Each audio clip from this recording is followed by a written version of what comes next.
In my inaugural State of the State address in January, I spoke about the importance of our children being educated by a qualified professional teacher.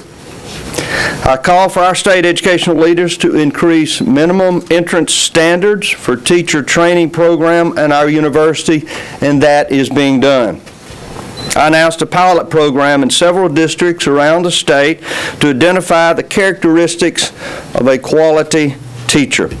I also stated that based on that data, I would recommend, based on the data that we have received, I would recommend a performance-based compensation plan for teachers. A program for our teachers based on student attainment, not on subjective evaluations. All of us here today understand the value of education to our state. What it means to the student, and what it means to society, and what it means to the success of our economy as a whole. We're also in agreement that Mississippi must move our student outcomes. One way to do so is to start encouraging our teachers to perform at a higher level. Now, it is time we started paying teachers for quality, not just merely for longevity.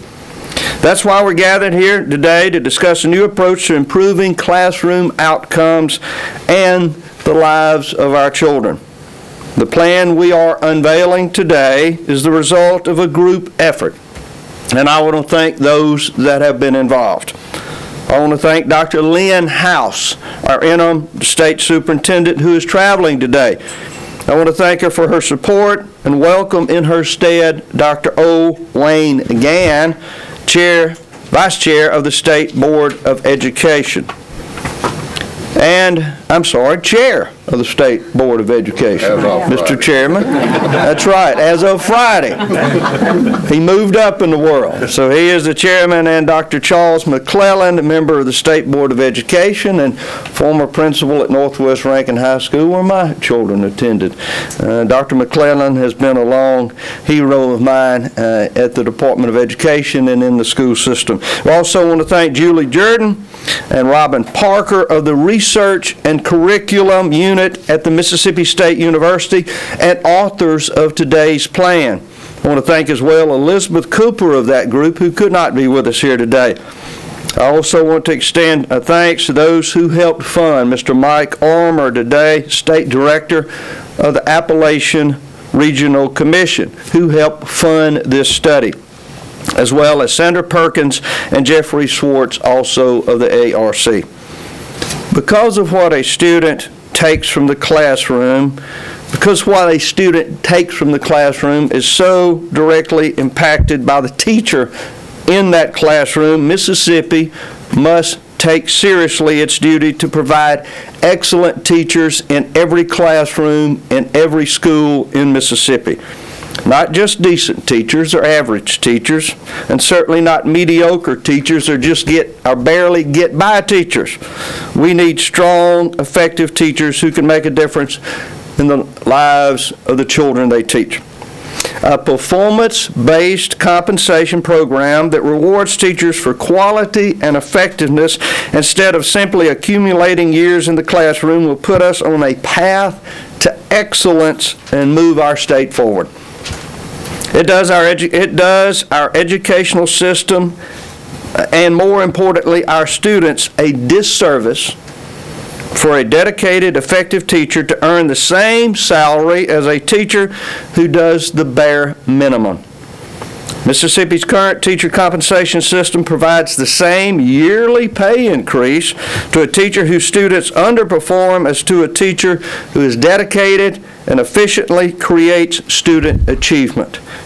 Year after year, our public schools are earning year after year, our teachers in public schools are earning some salary increases with no reward given to teachers who excel, no consequences given to those who underperform. Now, our children, I believe, deserve better.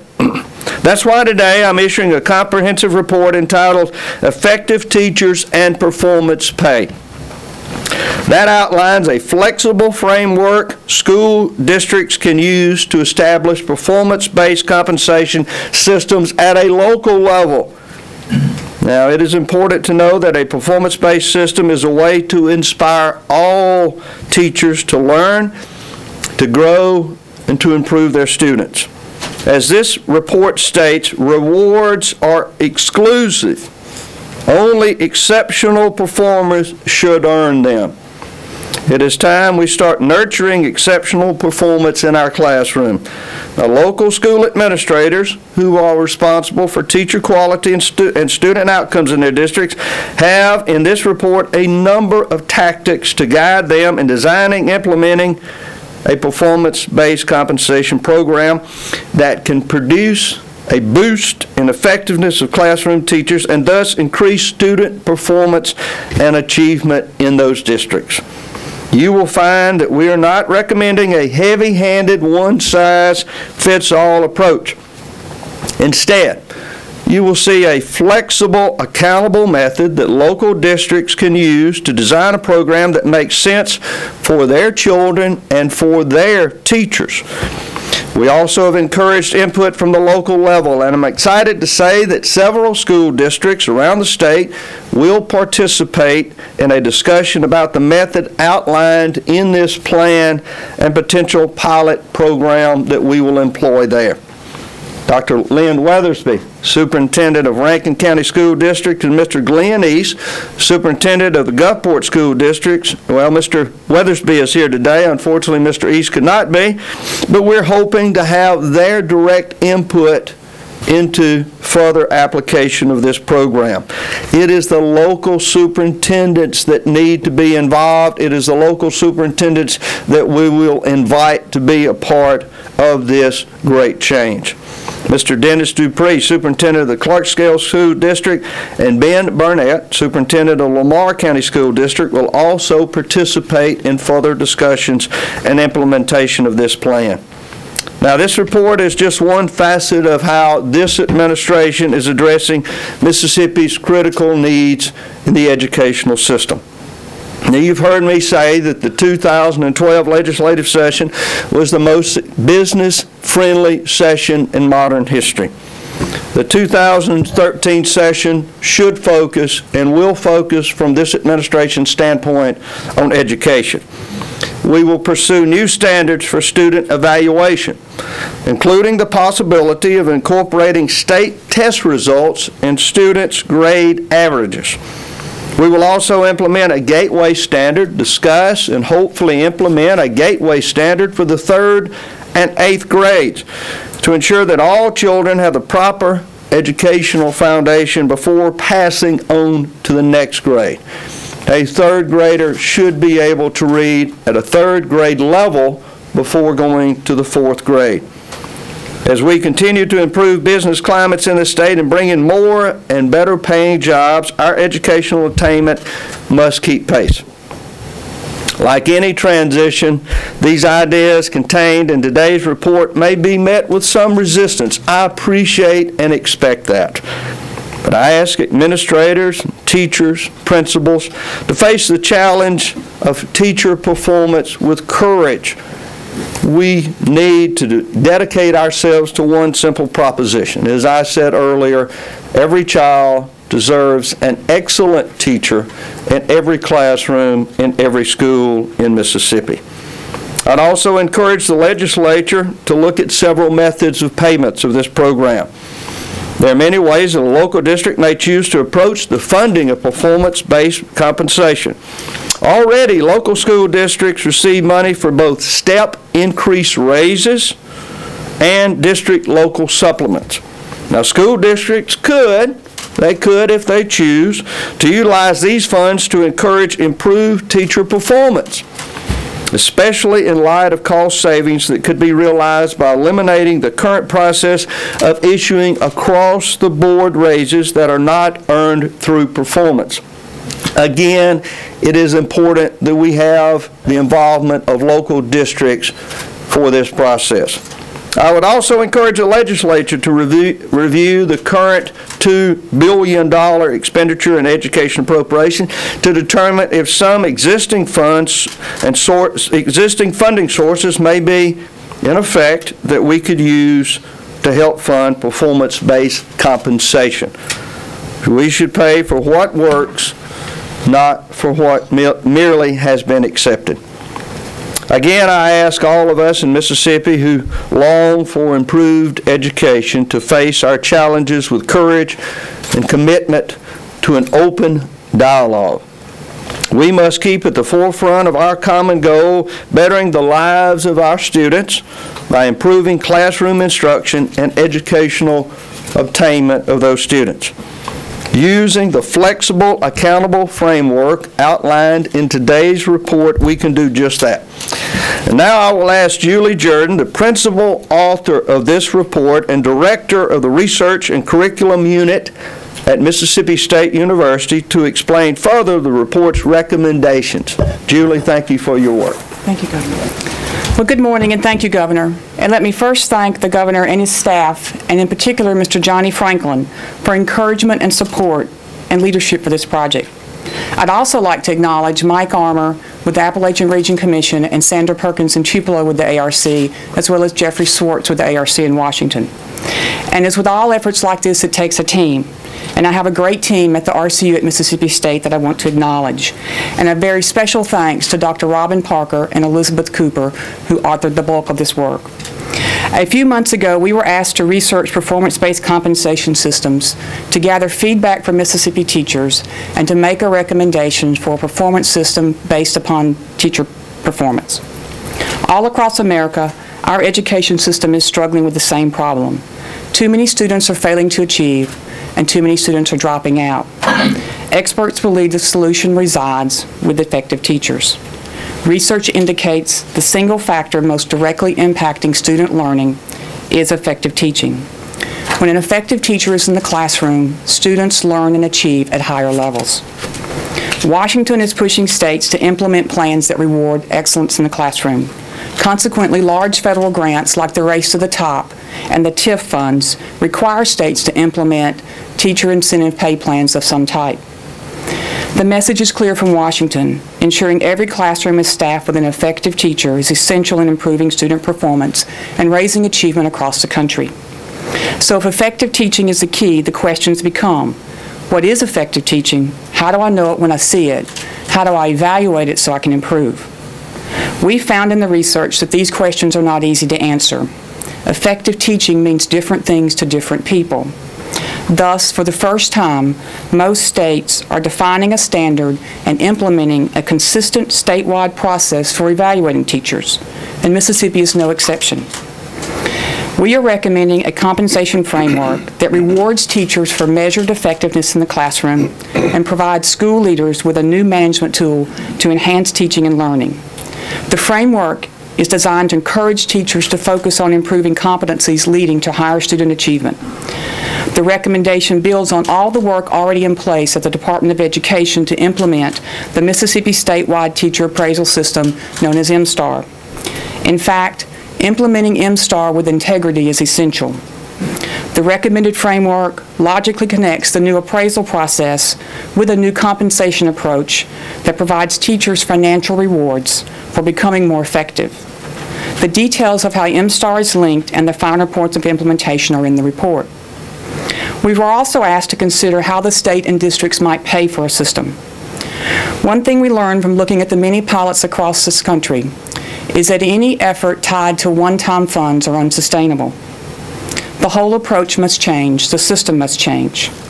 Thus, if we are serious about basing compensation on performance and not tenure, then the state should end the practice of mandating a salary increase based on years of service. Likewise, local districts must consider using local supplements to fund a new approach. Another key finding from the numerous studies we researched is that one size does not fit all. A single approach or state-defined performance pay plan will probably not work. Thus, the framework must be flexible. The state should establish some guidelines and minimums, but districts must have the opportunity to define their compensation plan to fit their local needs and budgets. And lastly, I can't stress enough 2 points. The success of the performance pay system is highly dependent upon implementing the MSTAR appraisal process with integrity and much courage by school leaders. The objective of the system in merging MSTAR with a new compensation system is to encourage more effective teaching practices, reward those who excel, and thus improve student outcomes for all children in Mississippi. Thank you. Thank you, Julie. Thank you. Good work. Thank you.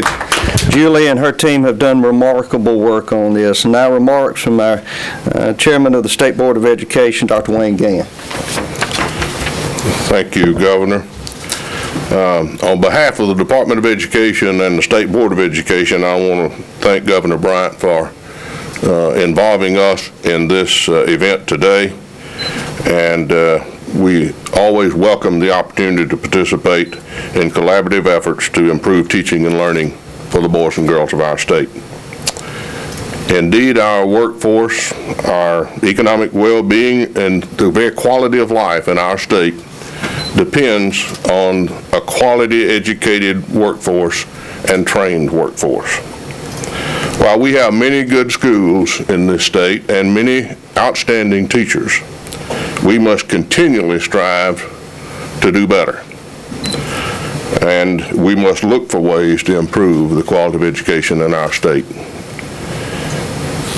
Every child in this state does indeed deserve an excellent teacher in the classroom. And those teachers deserve to be compensated for their expertise and their work.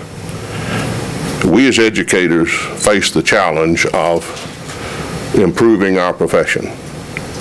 And we must create a stronger group of teachers and administrators in this state so that each child can in fact have an effective teacher in order to be successful. We look forward to examining the details of this report that we received today and this effort, and we welcome any initiative as far as the State Department and Board's concerned that has any reasonable chance to improve the quality of education in Mississippi. We look forward to working collaboratively with the Governor's office, the legislative leadership, policymakers, administrators, and teachers of this state to try to improve our profession. Again, I want to thank you for the opportunity to participate in this and to be involved, and we appreciate the Governor inviting the Department of Education and the State Board to be a part of this process on the front end. And I will add that creative administrators over the years have found all kinds of ways to reward good teachers. And we have to think outside the box in order, I think, to improve the quality of education in this state. And we look forward to working on this effort. Thank you very much. Thank you, Dr. Gann. Our goal here today is twofold. One, of course, to introduce everyone to the research and study that effective teachers and performance-based can provide. We feel very comfortable that the months of work that have gone into this document will be of great benefit. I would ask all of you to get an opportunity to review it as quickly as you can.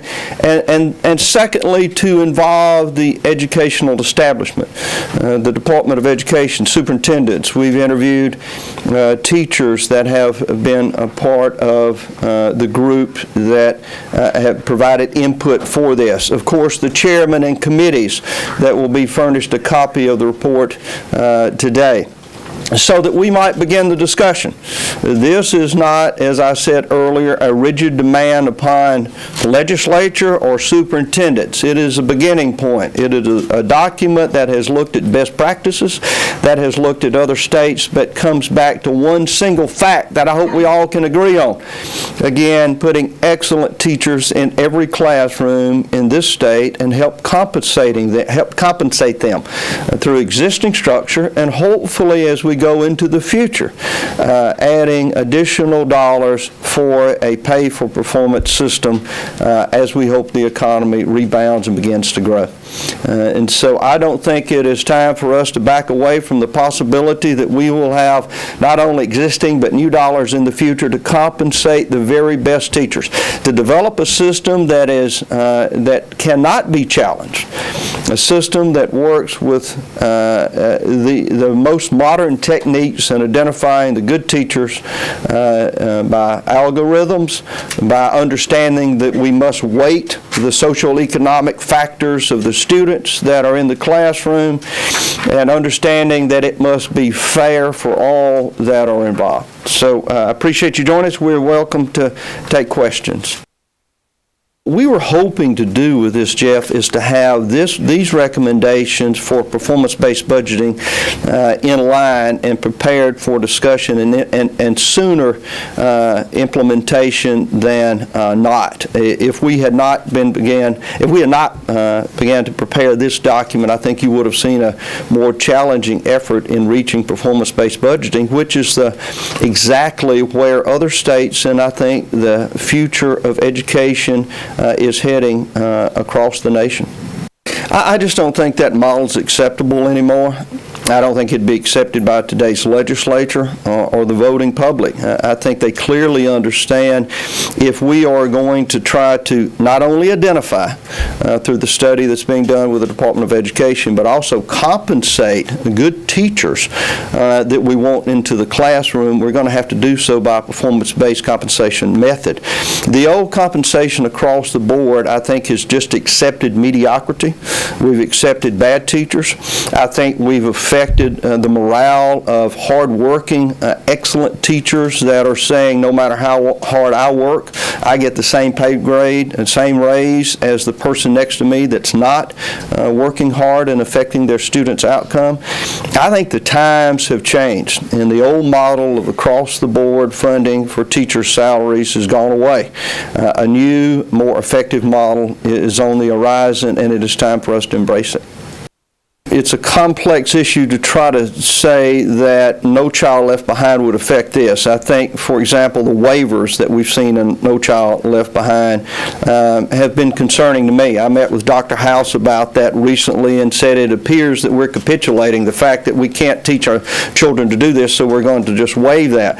That doesn't, Dr. House believes that that's not the case, that there are other standards that will be put in place by the Department of Education and superintendents across the state that will help meet the challenges that we need to help test our students. I think one of the things that I've talked about here that will be very important, critical, that will meet a lot of resistance, and I want to make sure that I'm saying this as the governor, that not everyone on this stage might agree with me, but if that child cannot, for example, achieve a third grade reading level, we do not need to advance that child to the fourth grade. That's my opinion.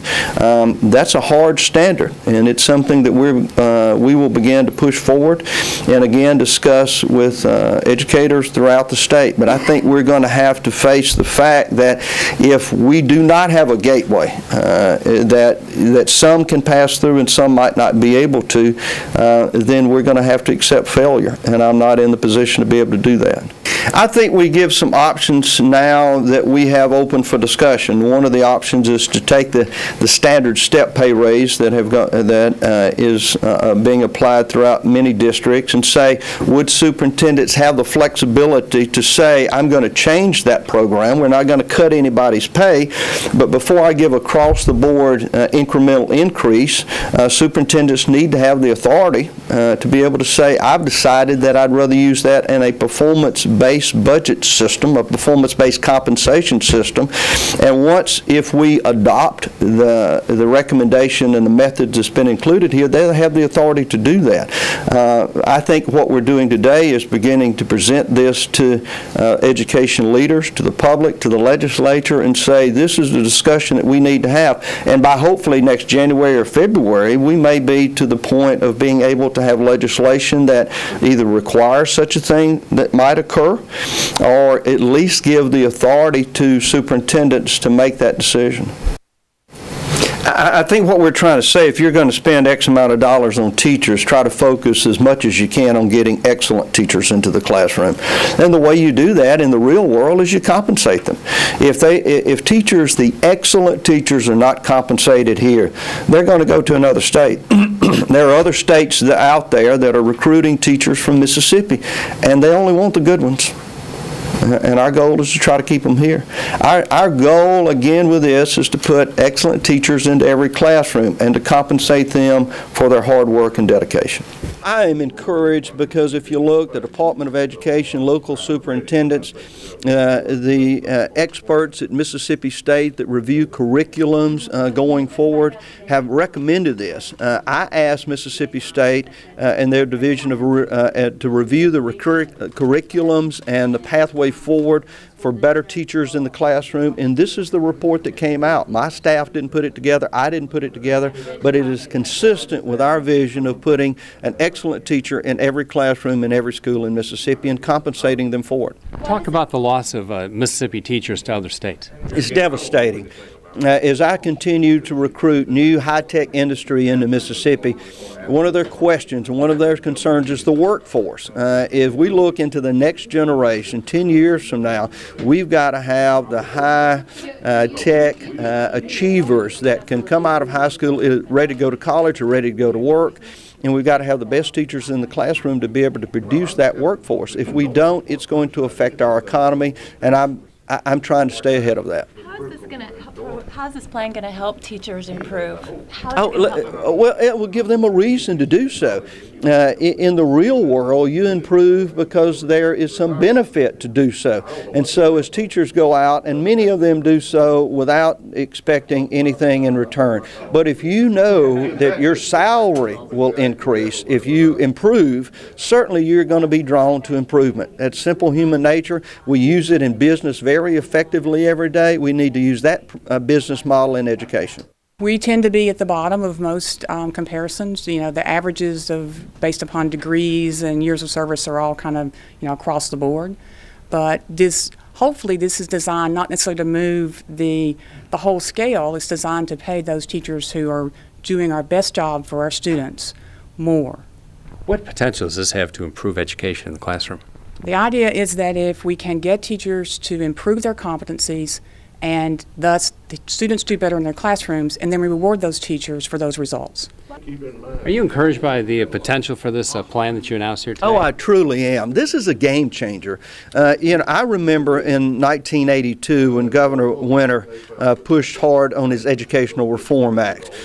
In fact, I was there as a citizen helping with that issue, and I think this can do that. This can have that type of effect. This is a game changer. We're already demanding new requirements of teachers, and what we're saying now is we demand those higher standards, that we're also compensate them. This changes everything. This, along with saying if you cannot read at the 3rd grade level, we're not going to move you forward. The same in the 8th grade level. Those two things alone will do more for education, I think, than anything we've done in the last 20 years.